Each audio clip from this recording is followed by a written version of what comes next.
भक्ति का एक ही है गायक, इसमें तो मिले तेरे नाम की, मैंने भी तो की है भक्ति तेरे नाम की, बिजली वाला भी तूने मेरे नाम की, महाकाल की बोला मेरे नाम, महाकाल की बोला मेरे नाम, महाकाल मेरे महाकाल मेरे महाकाल मेरे महाकाल, ग्रहों की दर्शन मुझे जब ही मिली है महाकाल की बोला मेरे बाबा की बोला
जो है सबके घर में उनके बाल बाल सुख में जीवन रहे, यही प्रार्थना महाकाल के चरणों में करेंगे। उनके बाद सूर्य जी महाराज कहते हैं, एक बार नारद जी ने कठिन तपस्या की।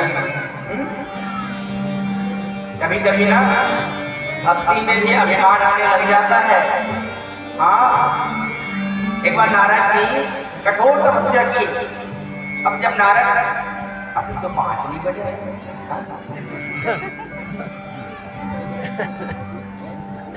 साढ़े 4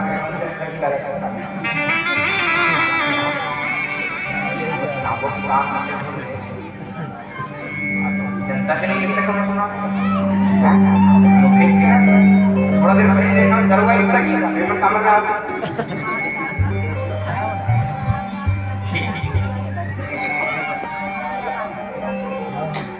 तो कभी कभी हर हर हर हर हर हर जा रहे हैं, उनको जाने दीजिए, उनका कुछ काम होगा, लेकिन जो है वो शिव के मस्ती में मस्त है, शिव की कथा में मस्त है, शिव पुराण में मस्त है। नारद जी ने जब कठिन तपस्या किया, जब नारद जी महाराज कठिन तपस्या जब प्रारंभ किए तो इंद्र डरने लग गए। जब इंद्र डरने लग गए और इंद्र जो है उनकी तपस्या को बार बार भंग करना चाहा,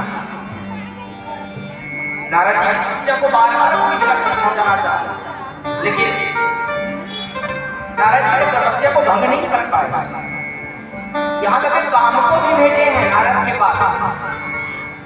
जब काम को नारद के पास में भेजे हैं तो नारद तपस्या में लगे थे। काम भी समाप्त हो गए नारद के पास। वापस आना पड़ा काम को भी। जब नारद जी की तपस्या पूर्ण हुई तो नारद जी महाराज को बड़ा अभिमान आने लगा। हाँ? नारद जी महाराज विचार करने लगे, हाँ? देखो हम इतनी तपस्या किए हैं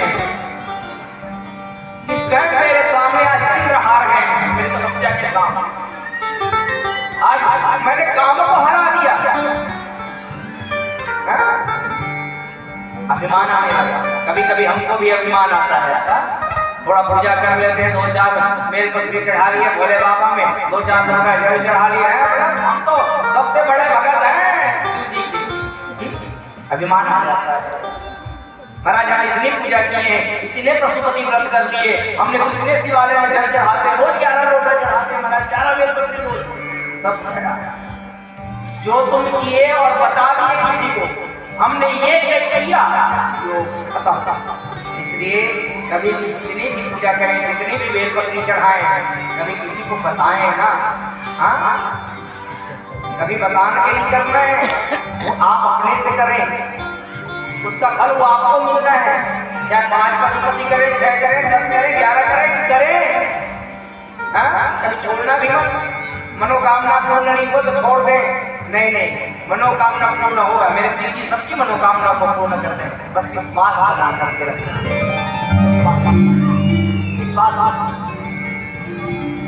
जब नारद जी को अभिमान आने लगा, जब व्यक्ति को अभिमान आता है ना, थोड़ा सा उसका मन करता है कोई सुने तो मैं बोलूं, मेरे बारे में कोई सुने जाने।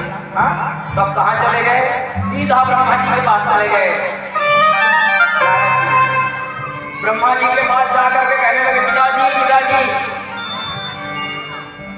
नारद को क्या हो गया? ब्रह्मा जी विचार करने लगे, आज इसको हो क्या है? बड़ा जोर से आ रहा है, आवाज करते करते। बोले क्या हुआ नारद?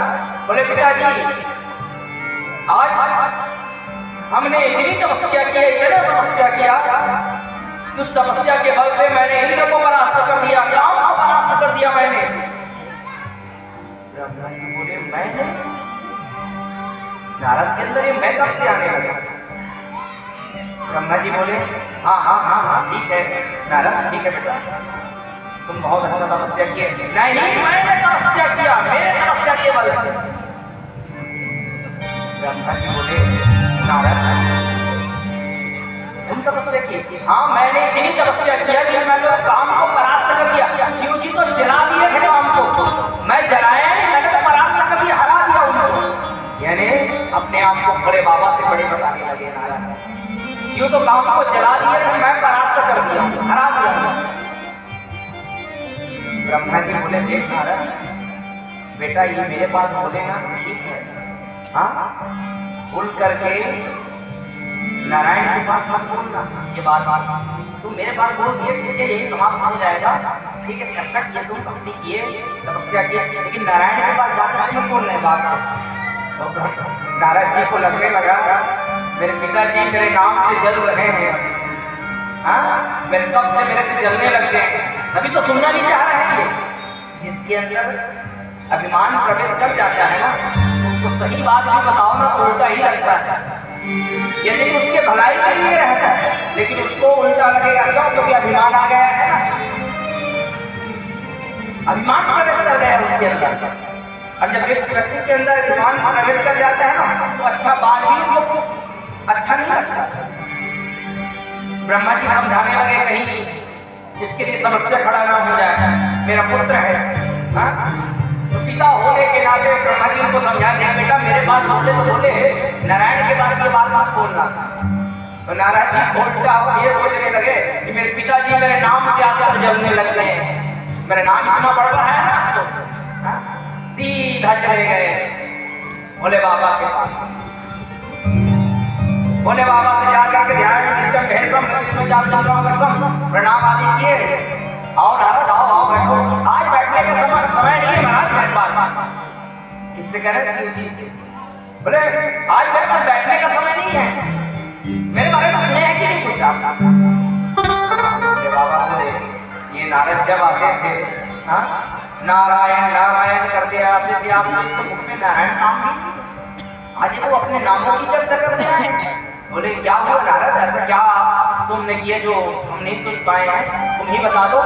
बोले आज मैंने इतनी तपस्या किया कि उस तपस्या के बल से, उस तपस्या के प्रभाव से मैंने इंद्र को परास्त कर दिया, मैंने काम को परास्त कर दिया। भगवान भोलेनाथ शिव तो केवल काम को चलाए थे, मैंने परास्त ही कर दिया उनको। शिव जी बोले अच्छा ठीक है। देखो नारद, तुम मेरे पास बोले तो ठीक है, ये बात नारायण के पास मत बोलना।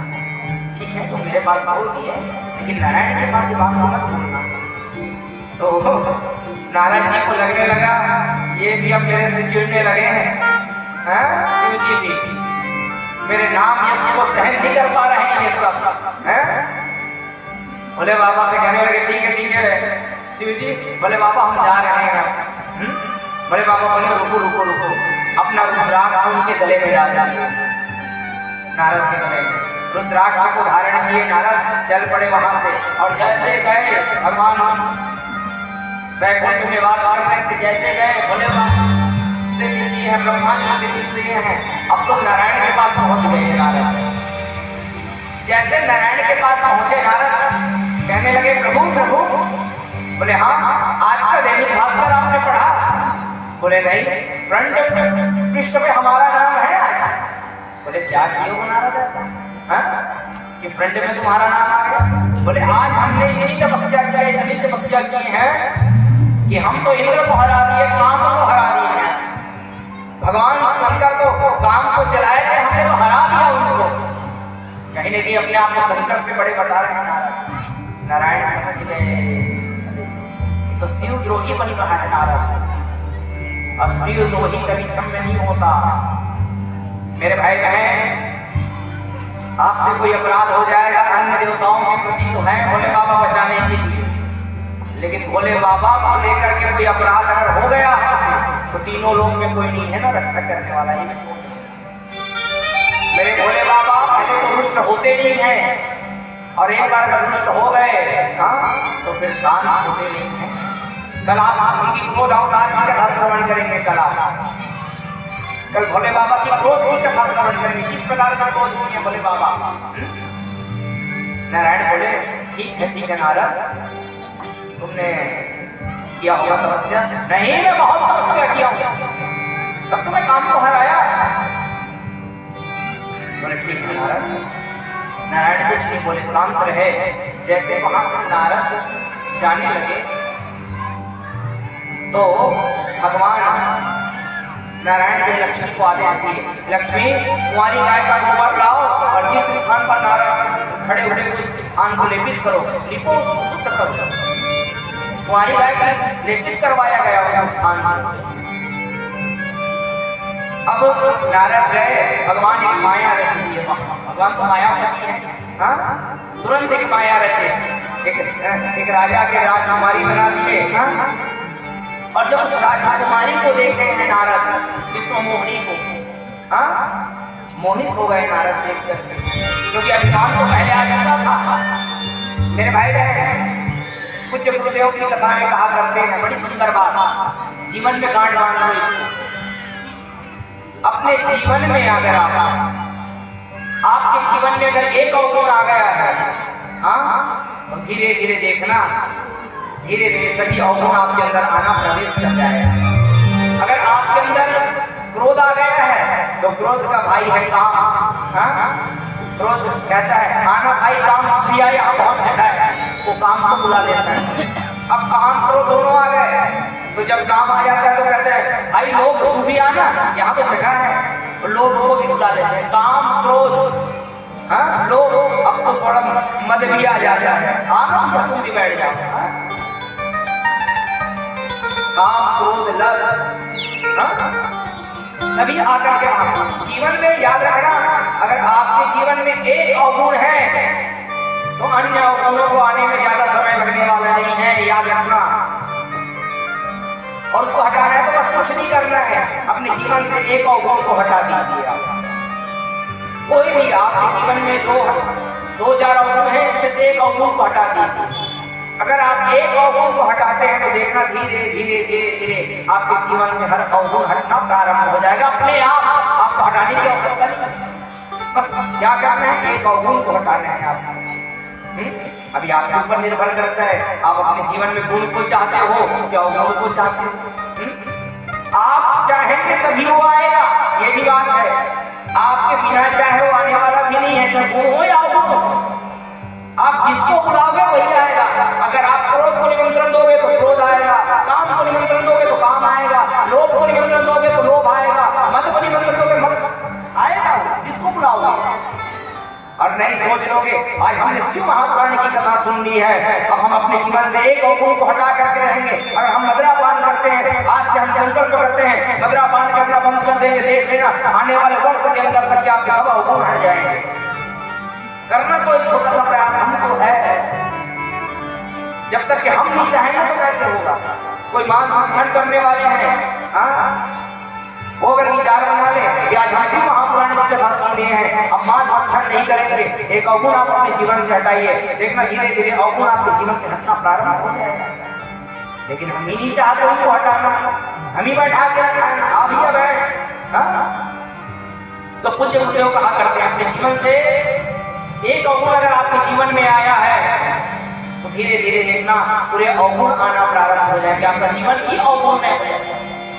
और अगर आप अपने जीवन से एक अवगुण को हटा दिए तो देखना जीवन से आपके धीरे धीरे हर अवगुण हटना प्रारंभ हो जाएंगे अपने आप। बस आपको एक अवगुण हटाना है अपने जीवन का।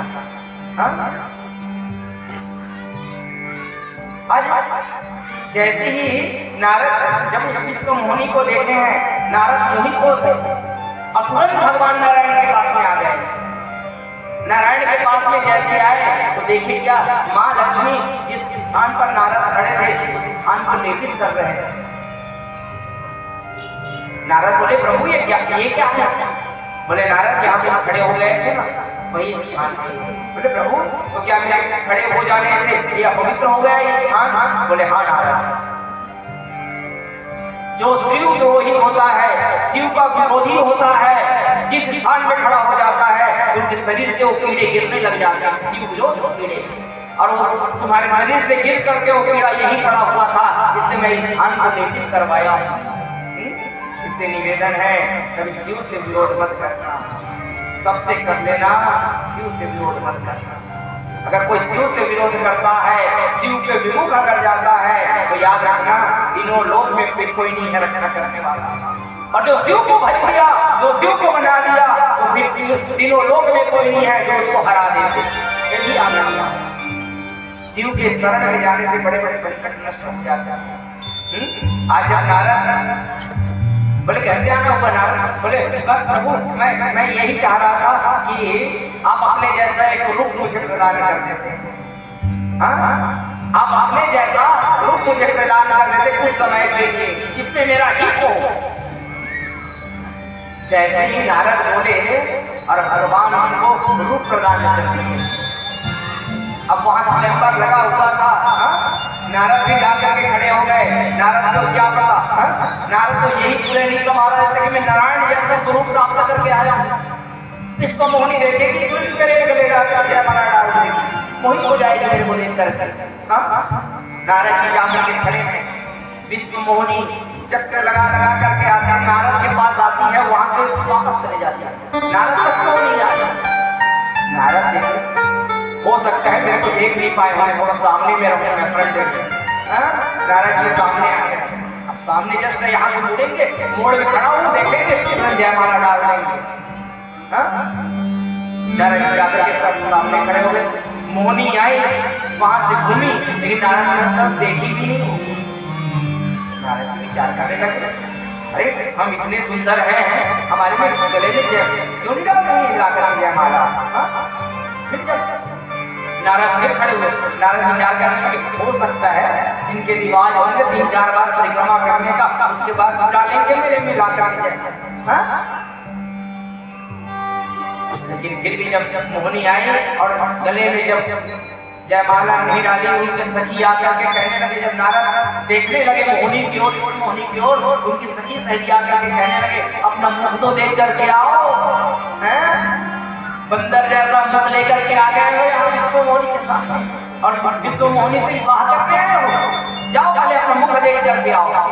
जब नारद गए, नारद जा करके जब अपना स्वरूप देखे, तो बहुत क्रोध आया, बहुत क्रोध आया। और क्रोध में तो नारायण को श्राप भी दे दिए नारद।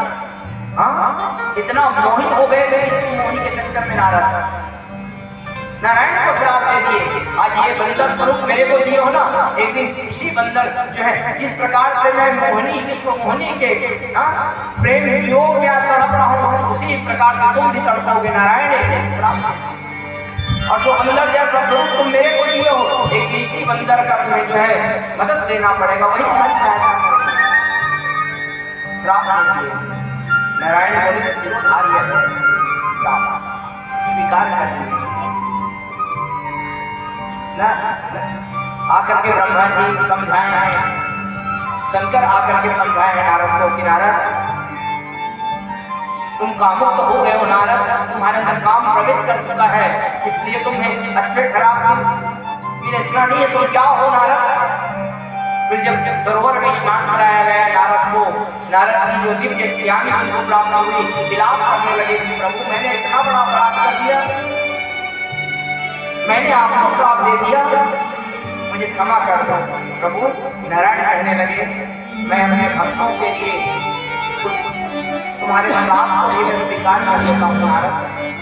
नारद तुम्हें पता है, तुम स्वरूप मांगते थे, एक शब्द बोले थे, याद करो, तुम जैसा बोले थे मैंने वैसा ही किया, मेरा कोई दोष नहीं है।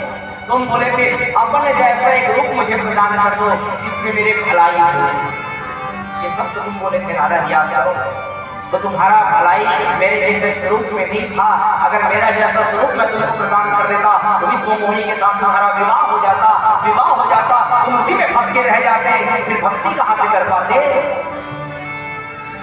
तुम भक्ति नहीं कर पाते नारद, तुम भक्ति से विमुख हो जाते। जाने के लिए स्वरूप तुमको, और तुम बोले थे जिसमें मेरा हित हो, तो तुम्हारा हित इसी रूप में था जिससे मैंने ये रूप तुमको प्रदान किया था। जब नारद समय रुदन करने लगे, प्रभु आप जो है ग्रहण कर दिए श्राप, इस गणना से कहाँ है, पंढरपुर आए मेरे भाई में, महाराष्ट्र में पंढरपुर पड़ता है,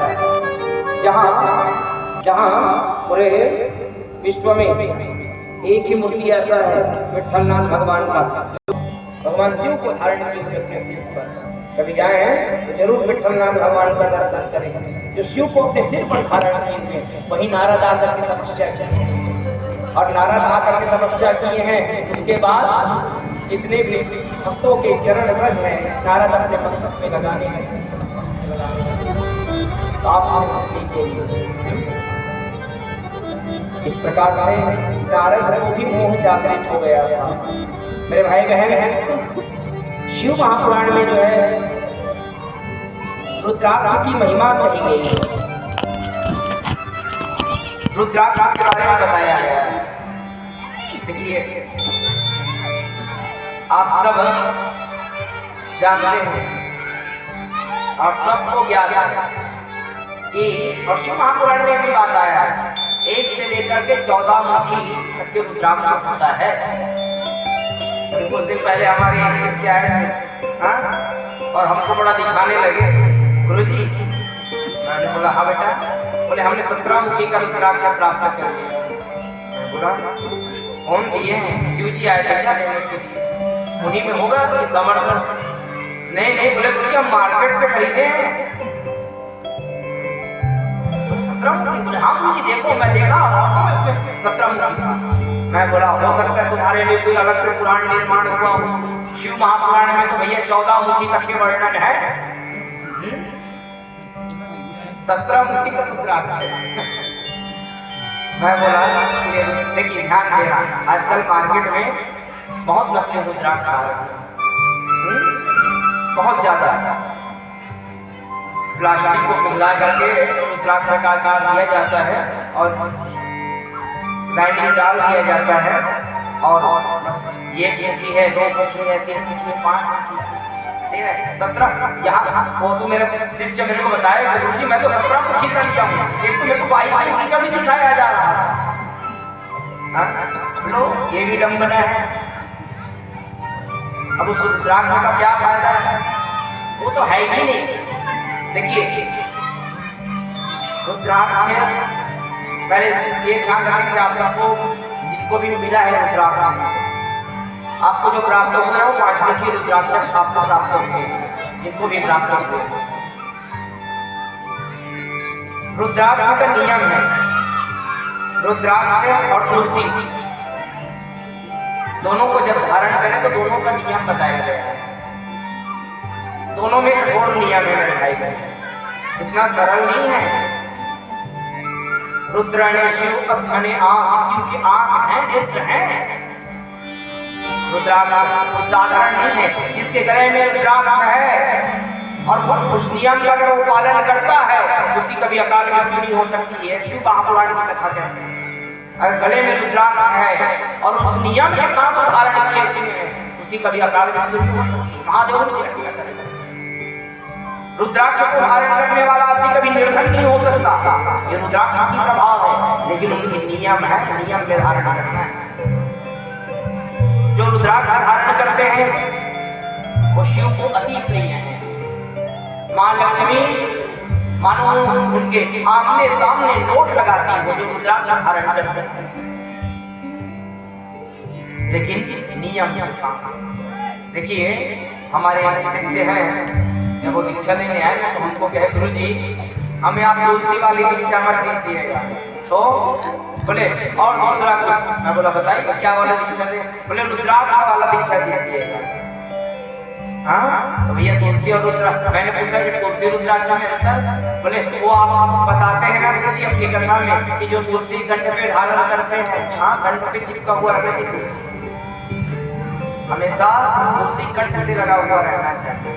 ये नहीं तुलसी माला इतना बड़ा पहना ऐसा नहीं, कंठ से तुलसी रहना चाहिए, कंठ पे पड़ना चाहिए तुलसी, तब उस लेकर है। याद रखना सोने के चांदी के डायमंड के हार पहनो या ना पहनो हम मना नहीं करेंगे, लेकिन गले में तुलसी जरूर धारण करो, गले में तुलसी रहना चाहिए सनातन। हाँ चाहिए एक घंटी डालो। और जो गुरु दीक्षा ले लिए हैं काफी वर्ष 4 वर्ष पहले कथा हमारी हुई थी, काफी लोग दीक्षा लिए हैं, उन लोगों को भी बताना चाहेंगे क्योंकि याद रहना चाहिए कि जो दीक्षित हो चुके हैं उनको तो कंठ पे तुलसी रहना ही चाहिए। दीक्षित का तो दीक्षा ले कंठ पे तुलसी होना चाहिए। तो बोले बोले कि आप कहते हैं ना कथा में कि जो तुलसी धारण करते हैं उनको मांस मदिरा आदि नहीं ग्रहण करना चाहिए, इससे दूर रहना चाहिए। बोला हाँ बिल्कुल सही बात है। मैं पूछा क्या रुद्राक्ष के लिए ऐसा नहीं है क्या? बोले रुद्राक्ष के लिए नहीं होगा। मैं बोला नहीं रुद्राक्ष के लिए भी वही है। भैया ध्यान रखना, रुद्राक्ष धारण करने वाले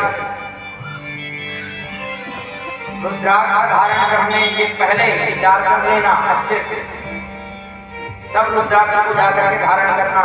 रुद्राक्ष को धारण करना मतलब आप अपने पास भोलेनाथ को रखे हुए हो, आपके हृदय में वास है उनका। रुद्राक्ष आपके हृदय से टच है, मतलब शिव का वास आपके हृदय में है। तो सबसे पहला नियम सुन लीजिएगा रुद्राक्ष धारण करने का। जो रुद्राक्ष धारण करता है उसको मदिरापान नहीं करता है, पहली बात। इधर शिव को भी बसा के रखोगे, इधर शिव के ऊपर दोनों कार्य नहीं हो सकता। जो रुद्राक्ष धारण करने वाले हैं उनको मांस मदिरा से दूर रहना है, चाहे रुद्राक्ष हो चाहे तुलसी हो। याद रखना मांस मदिरा से उनको दूर रहना है। मांस मदिरा उनको ग्रहण नहीं किए करना है जो रुद्राक्ष धारण करने वाले, जो तुलसी धारण करने वाले। मेरे भाई बहन अपने जीवा के स्वाद के लिए कितने निर्जीवों का हत्या करके कहा जाता है। एक बात बता दूं आज मेरी माता, याद रखना जो मांस भक्षण करने वाले हैं, यहाँ तो किसी को मार के खा रहे हो बहुत अच्छा लग रहा है, हाँ अपने जीवन के स्वाद के लिए किसी जीव की हत्या कर रहे हैं। अच्छा लग रहा है, यहाँ जीवन कट रहा है, कट जाएगा, लेकिन याद रखना 64 जन्म तक के ऐसे व्यक्ति को गिद्ध की योनि में जाना पड़ता है। ये मैं नहीं, शिव महापुराण कह रही है। शिव महापुराण कह रही है 64 एक जन्म नहीं, 64 जन्म मांस खाएगा ना, जाओ 64 जन्म के मांस ही खाते रहो। भोले बाबा उनको जो है गिद्ध की योनि में डाल देते हैं, जो 64 जन्म तक उनको भोगना पड़ता है। कोई व्यक्ति अगर एक बार मछली खा लिया, हाँ ग्रहण कर दिया अगर, तो याद रखना यहाँ पर काशी में भी अगर उनकी मृत्यु होगी ना, तब भी उनको मुक्ति मिलने वाला नहीं है। काशी मुक्ति प्रदायिनी है, पापी से पापी व्यक्ति भी मुक्ति को प्राप्त करता है, लेकिन मांस भक्षी से भोले बाबा उनको भी मुक्ति नहीं देते। मांस भक्षी काशी में जाकर भी मरे, उनको मुक्ति होने वाला नहीं है। मेरी माताओं निवेदन है, अगर शिव को थोड़ा भी मानते हो, भोले बाबा के लिए आपके हृदय में थोड़ा भी प्रेम है, हाँ तो पहले अपने आप अपने जीवन में परिवर्तन लाइए। अभी हम जो कथा करके आए परिवार रोड में, वहाँ 5वें दिन एक बहन आई, बहुत अच्छा लगा उनकी बात सुन करके। बोले गुरुजी मैं आज से ही शिव महापुराण के सामने संकल्प कर ली हूँ, और मैं अपने घर में जाकर के अपने पति को बता दी थी। जब पहले बार आपका कथा हुआ तब भी मैं संकल्प कर दी थी, और उसी समय से अपने घर में मेरे पति महाराज इतने मांस भक्षी हैं, इतने मांस भक्षी हैं महाराज, मेरा पूरा जीवन बर्बाद हो गया है मांस भक्षण के कारण। हाँ बहुत ज्यादा मांस भक्षी है, और मेरे बच्चे भी अब तो सीखने लग गए हैं महाराज उनके संग में। हाँ लेकिन मुझे अपने बच्चों को मांस भक्षी नहीं बनाना है, इसलिए मैं घर में बोल दी हूँ। और महाराज मैं एक आदमी जब नहीं बनाती ना, हाँ तो मेरे को मारते भी थे महाराज, तो मैं आज बोल दी हूँ मेरे को मारो चाहे काट फेंक दो, लेकिन मैं अपने घर में मांस नहीं बनाऊंगी, मांस नहीं बनाऊंगी, ये जो भी कर लो। ऐसे बहनों को मैं व्यास से प्रणाम करता हूँ। हाँ आप लेकर तो देखिए कड़ा फैसला एक बार अपने जीवन में, और अगर नहीं ले पा रहे हैं तो याद रखना एक नहीं 1000 लोग का भी जल चढ़ाओ, कुछ होने जाने वाला नहीं है। एक नहीं 108 पशुपति व्रत कर लो, कुछ नहीं हो सकता, क्योंकि वही शिव के बनाए हुए वो भी जीव है, शिव के सृष्टि के अंदर वो भी आ जाता है।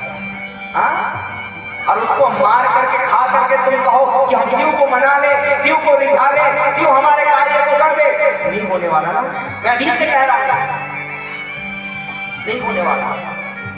चाहे 1000 पशुपति कर दोगे मनोकामना लेकर के, और शिव की अगर हत्या कर रहे हो तो एक ही पशुपति का व्रत का फल मिलने वाला नहीं, याद रखना। शिव की पूजन का फल अगर चाहते हो, शिव के चरणों में अनुमति हो, अगर ऐसा चाहते हो बस जीवन से मांस और मदिरा को हटा दीजिए। भागवत पुराण में तो आपने बहुत सुना, लेकिन शिव महापुराण में भी बात आया है। शिव महापुराण तो और 64 जन्म बता रहे हैं शिव महापुराण में। निवेदन रहे अगर शिव से थोड़ा भी प्रेम हो, क्योंकि मेरे भोले बाबा आगे कथा में श्रवण करेंगे, पशुओं के पति हैं वो, इसलिए उसको पशुपति नाथ कहा जाता है। भाई बहन वो पशुओं से प्रेम करते हैं, पशुओं के नाथ हैं, अनाथों के नाथ हैं। जब मेरे भोले बाबा पशुओं से प्रेम करते हैं, और उसी जीवों को मार करके आप खा रहे हो, उसके बाद ओम नमः शिवाय, श्री शिवाय नमः, दिन रात जपते रहो।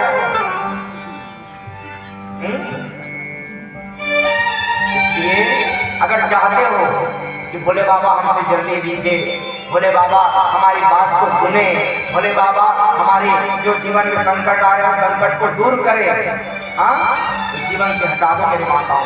अगर आप अपने अंदर सुधार लाओगे तो इनके जीवन में सुधार आना प्रारंभ हो जाएगा। इनको छुड़वाने की आवश्यकता नहीं है, बस आप, क्योंकि आप क्या हैं अपने आप को पहचानिए, आप गृहलक्ष्मी हैं, आप श्रीमती आपके नाम के आगे लगता है। याद रखना, श्री यानी होता है लक्ष्मी, आपको लक्ष्मी का रूप दिया गया है। हाँ मेरी माताओं, और आप कर क्या रहे हैं? निवेदन आप लोगों को अपने जीवन में मांस मुद्रा को हटा दीजिए। धीरे धीरे, क्योंकि आज आपके घर परिवार में चल रहा है, कल आपके बच्चे भी ग्रहण करना चल रहा है, फिर उनके बच्चे प्रचलन हो जाएगा। और जब आपकी भक्ति देखिएगा आपका परिवार में कैसे बढ़ेगा। इसलिए निवेदन करेगा, वो भोले बाबा को रिझाते हो, बहुत सुंदर है, आपकी भक्ति को प्रणाम है जो आप, लेकिन मेरे भोले बाबा कुछ आपको निर्देश भी दे रहे हैं, इसको अपने जीवन से हटा दीजिए। मांस मदिरा अपने जीवन से हटा दीजिए, तब जाकर के कहीं शिव की भक्ति उनको प्राप्त होगी, शिव की प्राप्ति हो जाएगी। शिव को बार बार दिखाया जाता है। उसके बाद अगर कल्पना करो कि शिव हमसे प्रसन्न है, शिव को आघात करके अगर शिव से प्रसन्नता मांगोगे मेरे भाई बहन, तो कभी नहीं मिलने वाला है। कर्म का भोग भोगना पड़ता है, दूसरे को तो बात छोड़िए। गजानन स्वामी का क्यों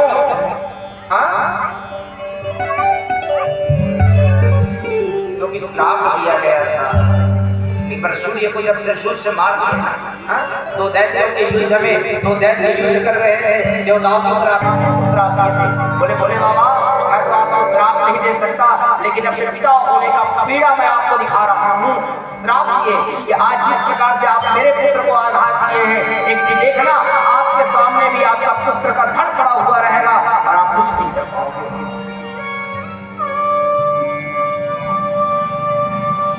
जब कर्म की गति शिव को भोगना पड़ा, तो हम आप कौन है फिर कल्पना करिएगा। 5 मिनट के लिए जब घर जाए ना, सोने से पहले एकांत में कल्पना कीजिएगा, फिर आपके अंदर से क्या आवाज आ रहा है, तो शिव स्वयं बोलेंगे आपके अंदर बैठे हुए मेरे शिव जी को, आपके अंदर विराजमान है। आप पूछिए उनसे क्या करना है, वो बताएंगे आपको। हम पूछ ही नहीं पाते ना उनको, जो बैठे हैं उनको जानते नहीं, हम दुनिया में तो उठते रहते हो, तो हमारे अंदर बैठे एक। और कभी सुनना है उनकी आवाज में तो क्या करना, सब तरफ से दरवाजा बंद कर देना, एक आवाज भी ना आए, और बैठ जाना है काम के लिए। और आप जो प्रश्न हम आपके सामने अभी रख रहे हैं, उसी प्रश्न को करना अपने आप। ये जो आवाज आएगा वैसी कार्य आप कर लेना, अंदर से देखना क्या आवाज आता है। आपको कोई बताएंगे, कहेंगे मत कर, ये गलत है, फिर अपने जीवन में सुधार ला लेना। अभी भी वक्त है हमारे पास कि हम सुधर जाएं मेरे भाई। मांस मदिरा से अपने जीवन को दूर करें। शिव महापुराण भी हमको ये शिक्षा देती है। तो जो व्यक्ति को अगर रुद्राक्ष धारण करना चाहते हैं, ऐसे व्यक्ति को चाहिए कि मांस मदिरा से वो दूर रहे। अगर रुद्राक्ष धारण करने के बाद मांस ग्रहण कर रहे हैं, मदिरा पान कर रहे हैं, तो उतने ही मानो आप शिव को कष्ट दे रहे हो मेरे भाई बहन। और जब शिव को कोई कष्ट देता है तो उनकी रक्षा भी तीनों लोक में कोई नहीं कर पाता। इसलिए निवेदन रहेगा, या तो रुद्राक्ष को धारण मत करना, और रुद्राक्ष धारण करती हो तो ऐसे नरकल वस्तु को अपने जीवन में लाना भी मत, तो दूर ही रख देना। अब तो हम शिव के हो चुके हैं, रुद्राक्ष यानी शिव के नेत्र हैं, वो शिव को अपने पास रखने के बाद अगर हम ऐसे नरकल वस्तु को करें, तो क्या ज्यादा होगा। आजकल तो मार्केट में खूब रुद्राक्ष बिक रहे हैं, लोग दिखाते हैं एक मुखी रुद्राक्ष जो धारण करते हैं उसको क्या फल मिलता है। 14 मुखी तक का वर्णन शिव महापुराण में है। आपको जो मिला है वो 5 मुखी मेरे भाई है। जिनको भी यहाँ से व्यास से रुद्राक्ष मिला है वो 5 मुखी रुद्राक्ष है। उनका भी फल सुन लीजिएगा क्या होता है। फिर आपकी इच्छा आप अपने जीवन में परिवर्तन लाइए। अगर भोले बाबा को प्राप्त करना चाहते हैं और सुंदर सोमवार के दिन पूजन आदि कर रुद्राक्ष को अपना धारण कर लीजिए, मंत्र आपको दे दिया जाएगा। उस मंत्र के द्वारा लाल धागे में डालिए और गले में धारण कर लीजिए। लेकिन संकल्प पहले कर लेना कि आज से मांस मदिरा से हम दूर रहेंगे, तभी धारण करना, नहीं तो आपके जीवन में कुछ भी घटना घटित हो सकता है। रुद्राक्ष का सुप्रभाव भी है, दुष्प्रभाव भी है, दोनों है। इसलिए बार बार निवेदन मैं कर रहा हूँ। उसके बाद कहा गया है जो एक मुखी रुद्राक्ष धारण करते हैं, ये एक मुखी रुद्राक्ष साक्षात शिव स्वरूप है, साक्षात शिव के स्वरूप में एक मुखी रुद्राक्ष। एक मुखी रुद्राक्ष का जब दर्शन होता है तो मानो शिव का दर्शन माना गया है, स्वयं शिव के रूप में। इसको धारण करने वाले व्यक्ति को क्या मिलता है? भोग व मोक्ष देने वाला, संपूर्ण मनोकामना को ये पूर्ण करने वाला है एक मुखी रुद्राक्ष। जो एक मुखी रुद्राक्ष धारण करते हैं शिव के दर्शन उनको प्राप्त होता है। शिव का दर्शन रुद्राक्ष का दर्शन बताया गया है। और उनके बाद में भोग तो वो भोग करते ही हैं, अंत में उनको मोक्ष की प्राप्ति होती है और संपूर्ण उनकी जो कामनाएं हैं वो सिद्ध हो जाती है जो एक मुखी रुद्राक्ष धारण करते हैं।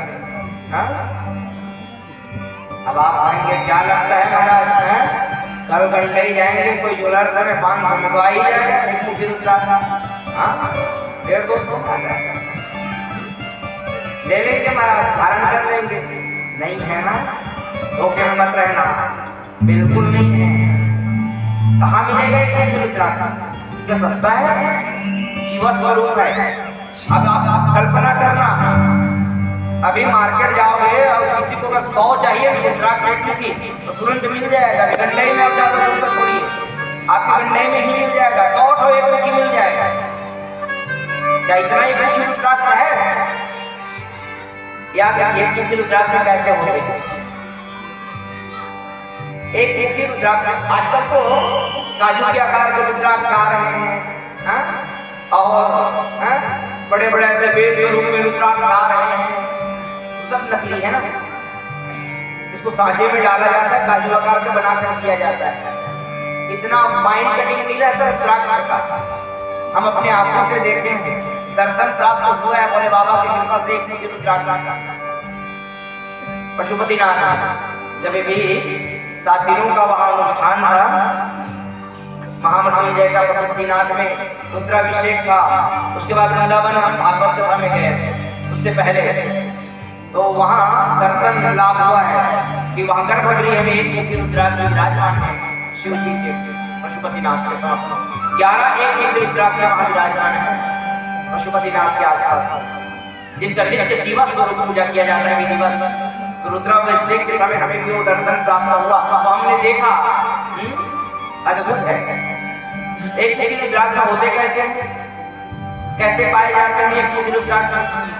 बोले हर पेड़ में नहीं रहता है मुखी रुद्राक्ष। अगर वहाँ जो वृक्ष आदि है ना, 10,000 वृक्ष जब लगाया जाता है रुद्राक्ष का, 10,000 वृक्ष जब रुद्राक्ष का लगाया जाता है तो उसमें से बिरले कोई जरूरी नहीं है कि सब 5 मुखी होगा, 7 मुखी होगा, 8 मुखी होगा, वो अपने मर्जी से कोई भी मुखी हो सकते हैं। रुद्राक्ष की अपनी इच्छा से, उनकी इच्छा से है, हमारी इच्छा नहीं करने वाला उसको। जब 10,000 वृक्ष लगाया जाता है तो उसमें से 3-4 वृक्ष में ही एक मुखी रुद्राक्ष होते हैं, 3-4। और उसमें भी अब वृक्ष अपने जीवन काल में एक बार ही रुद्राक्ष देता है। अगर वृक्ष की आयु 50 वर्ष की है उसमें से 3 ही रुद्राक्ष एक बार ही निकलेंगे, 3 रुद्राक्ष, एक मुखी ना, बाकी मिल सकते हैं लेकिन मैं एक मुखी की बात कर रहा हूँ। अगर उसकी 50 साल की आयु है वृक्ष की तो अपने 50 साल की आयु में वो एक ही बार देगा, और वो भी 3 रुद्राक्ष। 3 में एक रुद्राक्ष आकाश को चला जाता है, एक रुद्राक्ष पताल को चला जाता है, एक रुद्राक्ष अपने आप गिर जाता है। वही कोई बिरले भागी सौभाग्यशाली रहते उनको प्राप्त होता है एक रुद्राक्ष। अब आप सोचिए 100 रुद्राक्ष आपके बंडे में नहीं जाएंगे तो फिर कहाँ से आएंगे? सब नकली है। एक मुखी रुद्राक्ष तो सरल नहीं है, कभी चक्कर में मत रहना। कोई अगर कहना है कि मैं एक मुखी रुद्राक्ष दे रहा हूँ, ले लो, शिव पुराण तो सुन लियो, रुद्राक्ष की महिमा सुन ही चुके हो, एक मुखी रुद्राक्ष कोई देर आए ले लो, कभी मत करना, कभी मिल ही नहीं सकता। एक मुखी रुद्राक्ष मिल ही नहीं सकता। अगर शिव की कृपा हो मिल जाए वो अलग बात है, लेकिन साधारण पैसे के साथ आप पैसे का ढेर लगा दीजिए, मिलने वाला है ही नहीं तो कहाँ से मिलेगा? जिसको प्राप्त होगा वो देगा थोड़ी, बेचेगा थोड़ी ना, हाँ तो स्वयं रखेगा उसको ना, उसकी सौभाग्य है वो। बाकी उसमें से अलग अलग फिर मुखी होते जाते हैं, 2 मुखी, 3 मुखी, 4 मुखी, 5 मुखी, ऐसे अलग अलग में वो बढ़ जाते हैं, 10,000 वृक्ष अलग अलग में बैठ जाते हैं। तो ये मुख्य रुद्राक्ष की महिमा है, जो शिव स्वरूप है और उनको धारण करने वालों को जो है सुंदर भोग की प्राप्ति होती है, मोक्ष की प्राप्ति होती है, सकल मनोकामना उनके सिद्ध हो जाते हैं। जो 2 मुखी रुद्राक्ष, 2 मुखी रुद्राक्ष कहा गया है, 2 मुखी रुद्राक्ष जो धारण करते हैं, तो ये भी 2 मुखी रुद्राक्ष संपूर्ण मनोकामना को ये पूर्ण करने वाला है। जिस कामना के साथ आप 2 मुखी रुद्राक्ष को धारण करोगे, वो कामना आपका जल्द से जल्द पूर्ण हो जाएगा। 2 मुखी रुद्राक्ष। उसके बाद बताएगा 3 मुखी रुद्राक्ष, ये सदा साक्षात साधन का फल देता है। 3 मुखी रुद्राक्ष सदा साधन का ये फल देता है, साक्षात फल देता है ये 3 मुखी रुद्राक्ष। सारी विद्याओं की प्राप्ति कराता है ये 3 मुखी रुद्राक्ष। जिनको विद्या प्राप्ति चाहिए, जो पढ़ने वाले विद्यार्थी आदि, जिनका एग्जाम वगैरह हाथ में है, पढ़ाई में मन नहीं लग रहा है, इधर उधर भटक रहे हैं, तो उनको 3 मुखी आप अपने बच्चे को 3 मुखी रुद्राक्ष धारण करा सकते हैं। जिसके कारण उनको सुंदर जो है ज्ञान की प्राप्ति होगी उनको। उनके बाद बताया गया 4 मुखी रुद्राक्ष जो ब्रह्मा के रूप में, ब्रह्मा स्वरूप है 4 मुखी रुद्राक्ष। इनके दर्शन स्पर्श धर्म अर्थ और काम की मोक्ष प्राप्त कराती है। 4 रुद्राक्ष को धारण करना तो बहुत दूर, स्पर्श जो कर लेता है 4 मुखी रुद्राक्ष को धर्म अर्थ और काम मोक्ष की प्राप्ति कराती है 4 मुखी रुद्राक्ष। 5 मुखी रुद्राक्ष के बारे में बताया गया, साक्षात काल राग निरुद्र रूप है जो 5 मुखी रुद्राक्ष जो आप लोगों को भी प्राप्त हो रहा है। पशुपतिनाथ का रुद्राक्ष है ना, ओरिजिनल रुद्राक्ष आपको और कहीं नहीं मिल सकता, नेपाल में ही मिल सकता है। नेपाली रुद्राक्ष ही ओरिजिनल होता है, लेकिन ध्यान रखना जरकर आदि से भी जो है रुद्राक्ष आते हैं, लेकिन वो ओरिजिनल नहीं होते। जो नेपाली रुद्राक्ष है वही ओरिजिनल रुद्राक्ष है मेरे भाई बहन, जो आप लोगों को प्राप्त हुआ है। तो ध्यान देना, जो 5 मुखी रुद्राक्ष धारण करते हैं साक्षात, ये साक्षात काल राग निरुद्र है। काल के ऊपर भी विजय प्राप्त करने का सामर्थ्य रखता है 5 मुखी रुद्राक्ष जो आपको प्राप्त हुआ है। अकाल मृत्यु की कभी नहीं हो सकती जो 5 मुखी रुद्राक्ष धारण किए रहते हैं। लेकिन हाँ नियम के साथ ना, सामर्थ्यवान, मुक्ति प्रदान, मनोवांछित फल देने वाला, समस्त पापों को दूर करने वाला है ये 5 मुखी रुद्राक्ष जो धारण करते हैं वो समर्थवान बनकर मुक्ति को प्रदान करने वाला है। ये मुक्ति भी प्रदान करता है, नित्य लोक की प्राप्ति कराते हैं 5 मुखी रुद्राक्ष। और जो है मनोवांछित फल को देने वाला, सभी पापों को दूर करने वाला है। हमारे जीवन में जितने भी पाप हो गए हैं उस पाप को ये दूर करने वाला है 5 मुखी रुद्राक्ष। लेकिन इसके बाद वो भूल ना करें रुद्राक्ष को धारण करने के बाद। अगर आप चाहते हैं तो आप इसको धारण कर सकते हैं, अगर ऐसा नहीं चाहते आप क्या करेंगे पंडित जी है, रुद्राक्ष तो हमको मिल गया है, तो आप उनको जल में भी डुबा करके जल जल पे ग्रहण कर सकते हैं। उसका नियम बताऊंगा मैं, उसका भी क्या फल है, उसका भी फल है। उसके बाद 6 मुखी रुद्राक्ष के बारे में बताया गया है। ये जो 6 मुखी रुद्राक्ष है कार्तिकेय के रूप में, इनको कार्तिकेय का रूप माना गया है 6 मुखी रुद्राक्ष। यदि दाहिने बाह में धारण किया जाए तो ब्रह्म हत्या आदि पापों से भी मुक्ति हो जाता है, इसमें संशय नहीं है। अगर दाहिने भुजा में 6 मुखी रुद्राक्ष को धारण कर लिया जाए ना, तो ब्रह्म हत्या जैसे पाप भी अगर हमसे हो गए हैं, अनजाने में ब्राह्मण की हत्या हो गया है हमसे, तो उस पाप से भी मुक्त कराने का सामर्थ्य रखता है ये रुद्राक्ष 6 मुखी। 7 मुखी रुद्राक्ष के बारे में बताया गया है कि आनंद रूप है और आनंद नाम से ये प्रसिद्ध है। 7 मुखी रुद्राक्ष को आनंद नाम से भी जाना जाता है।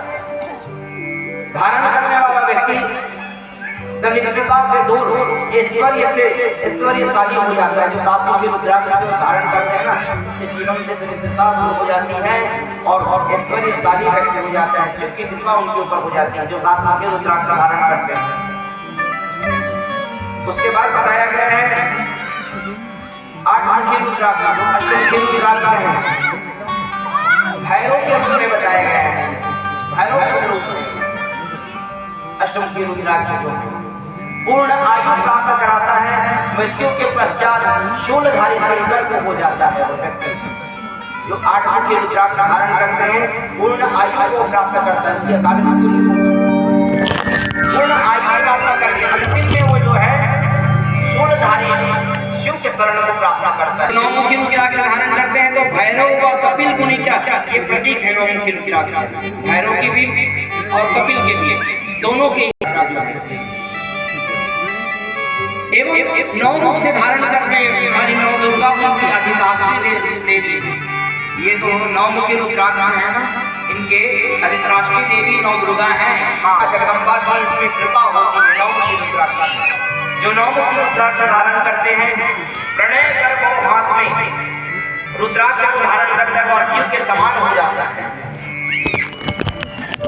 शिव के समान 9 मुखी रुद्राक्ष धारण करने वाला जो भुजा में धारण कर लेना 9 मुखी रुद्राक्ष, तो जीवन के पाप तो दूर हो ही जाते हैं, लेकिन वो शिवा स्वरूप हो जाते हैं। व्यक्ति है तो मनुष्य, लेकिन शिव के रूप हो जाते हैं क्योंकि रुद्राक्ष उन्होंने धारण किया है। रुद्राक्ष के गले में भुजा में उनके रुद्राक्ष 10 मुखी रुद्राक्ष भगवान विष्णु का रूप बताया गया है। जो इनको धारण करते हैं तो घर आदि में क्लेश आदि से बाधा से उनको राहत मिलता है। जो 10 मुखी रुद्राक्ष धारण करते हैं विष्णु के स्वरूप में। 11 मुखी रुद्राक्ष जो है रुद्र के रूप में सर्वत्र विजय की प्राप्ति कराती है। अधिकांश राजनेता लोग इनको धारण करते हैं 11 मुखी रुद्राक्ष। अधिकांश क्योंकि चुनाव में विजय चाहिए पर धारण करो, लेकिन धारण तभी करना जब अपने जीवन में उसको अंगीकार कर पाओ। 12 मुखी रुद्राक्ष केस के धारण करें और मस्तक पर 12 आदित्य को विराजित करें। जो 12 मुखी रुद्राक्ष उसको अगर अपने केस पहनना नहीं, 12 केस बाल में स्पर्श कर देंगे, मात्र इससे स्पर्श करना है 12 मुखी रुद्राक्ष। कोई अगर मस्तक पर इसको धारण कर लेते हैं तो 12 आदित्य जो विराजित हो जाते हैं उनके पास। 12 आदित्य उनके दासत्व हो जाते हैं जो 12 मुखी रुद्राक्ष को धारण करते हैं। 13 मुखी रुद्राक्ष साक्षात विष्णु का रूप है। संपूर्ण अभिलाष को प्राप्त करने वाला, सौभाग्य मंगल को प्राप्त करने वाला, मंगल से लाभ मिलने वाला। किसी का मंगल ग्रह खराब चल रहा हो, आप ज्योतिषी के पास जाते हैं, ज्योतिषी को देखते हैं आपका पत्री आदि जन्म कुंडली बताते हैं आपका मंगल खराब चल रहा है, तो ऐसे व्यक्ति को चाहिए कि 13 मुखी रुद्राक्ष धारण कर ले। 13 मुखी साक्षात विष्णु का रूप है ये और समृद्ध मंगल की प्राप्ति कराने वाला है ये 13 मुखी रुद्राक्ष। उसी प्रकार से 14 मुखी रुद्राक्ष, 14 मुखी रुद्राक्ष का परम शिव के रूप में है। भक्ति पूर्वक मस्तक पर धारण करने से समस्त पापों को नष्ट हो जाता है। केवल मस्तक पर धारण करने, प्रणाम करने मात्र से रुद्राक्ष को। इसलिए जिनको प्राप्त हुआ है, मैं तो यही चाहूंगा, निवेदन करूंगा कि आप अपने जीवन में परिवर्तन लाइए और रुद्राक्ष को गले में धारण कीजिए। अगर आप रुद्राक्ष को धारण नहीं कर पा रहे हैं तो मेरी माताओं निवेदन रहे, रोज प्रणाम कर देना, कम से रुद्राक्ष रोज प्रणाम कर देना। रुद्राक्ष उनकी अगर गले में धारण नहीं कर पाए तो याद रखना उनकी दूसरी रूप में भी सेवा ले सकते हैं। या रात्रि में तांबे के लोटे में डाल दीजिए रुद्राक्ष को। उनके मंत्र होते हैं, मंत्र आप लिखवा लीजिएगा, कोई एकाध सबको दे देना। आप उस मंत्र को बोलते हुए 21 बार फूंक लगा दे रहे हैं लोटे के जल में। छोटा सा मंत्र है, 21 बार फूंक लगा करके उसको ढक देना है। रात भर रहने दीजिए। सुबह जो है अपने नित्य कार्य से निर्मित होकर के रुद्राक्ष हुए जल को अपना धारण ग्रहण करेंगे। अब क्या होगा महाराज, अगर मिलेंगे तो अगर रुद्राक्ष वाला जल अगर ग्रहण कर रहे हो तो शरीर में कहीं भी रोग हो, असाध्य रोग, धीरे धीरे मेरे भोले बाबा की कृपा से रोग नष्ट होना प्रारंभ हो जाएगा। रोग उत्पन्न नहीं होगा आपके शरीर में रुद्राक्ष का जल अगर ग्रहण करोगे तो निवेदन रहे, चाहे आप अपने गले में धारण कर लेना, नियम को अगर पालन करोगे तो, और नियम अगर पालन नहीं कर पा रहे हो रुद्राक्ष धारण करने का तो जल में डुबा करके ग्रहण कर लेना। अब वो भी समय नहीं है तो रोज प्रणाम कर लेना, रुद्राक्ष को सिर से लगा लेना। रुद्राक्ष को प्रणाम करना है, शिव को प्रणाम करना होता है। शिव के चरणों में जाने से रुद्राक्ष का दर्शन मात्र से शिव स्वरूप हो जाता है। इसलिए मेरे भाई बहन, जितना हो सके अपने जीवन से जो है रुद्राक्ष आप पंचाक्षरी मंत्र को जप करते हुए विचारण कर सकते हैं। पंचाक्षरी मंत्र को बोलते हुए रुद्राक्ष को आप धारण कर सकते हैं, इसका ध्यान रखेंगे। सोमवार के दिन बढ़िया विधिवत उनका पूजन करते, गंगा आदि पूजन आदि करने के बाद, सुंदर पूजन आदि करने के बाद में आप धारण कर देंगे खुद सोमवार। इस प्रकार से रुद्राक्ष की महिमा शिव महापुराण में बताया गया है। समय अभाव है, कथा तो और है हमारे पास। अभी प्रसाद ग्रहण, तो ये सब कथा जो है आप कल श्रवण करेंगे। प्रसाद ग्रहण किस प्रकार से किस पार्थिव शिवलिंग का ग्रहण कर सकते हैं, किस शिवलिंग का प्रसाद ग्रहण किया जाता है, किसका प्रसाद नहीं ग्रहण किया जाता, या कल कथा श्रवण करेंगे। कल चंडालिनी की कथा आएगी, किस प्रकार से चंडालिनी, जो गौ मांस खाने वाली चंडालिनी, जब वो शिव की शरण में गई तो शिव अपने लोक को प्रदान कर दिए। ऐसे चंडालिनी के ऊपर भी कृपा की है मेरे महादेव, उनकी कथा आप कल श्रवण करेंगे। नंदेश्वर जो मेरे भोले बाबा के पास में समक्ष में रहते हैं, उन नंदेश्वर का अवतार कैसे हुआ है, इसकी कथा कल श्रवण करेंगे। और कल को हमारे और आपके समक्ष में माँ जगत जननी माँ पार्वती का कल प्रागट्य उत्सव मनाया जाएगा। शिव महापुराण में पार्वती प्रागट्य उत्सव मनाया जाता है। जैसे कृष्ण जन्मोत्सव मनाते हैं उतना ही धूमधाम से याद रखिएगा, बढ़िया गुब्बारे आदि से सजा दीजिएगा।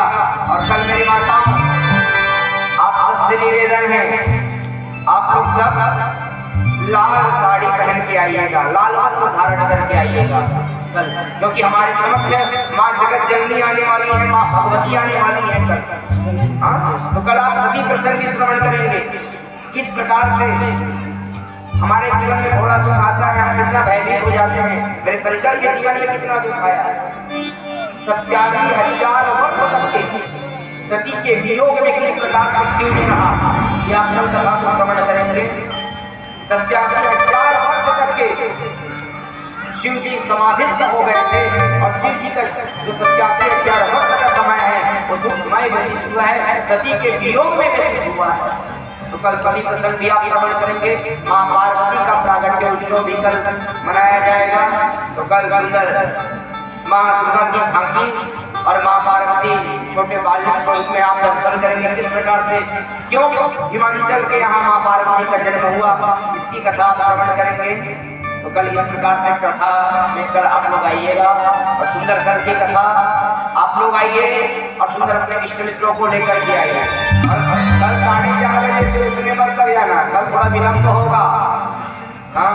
कल कथाएं बहुत है, और कल माँ की प्रागट्य उत्सव भी हमें मनाना है, माँ भगवती का। तो कल थोड़ा समय लेकर के कल से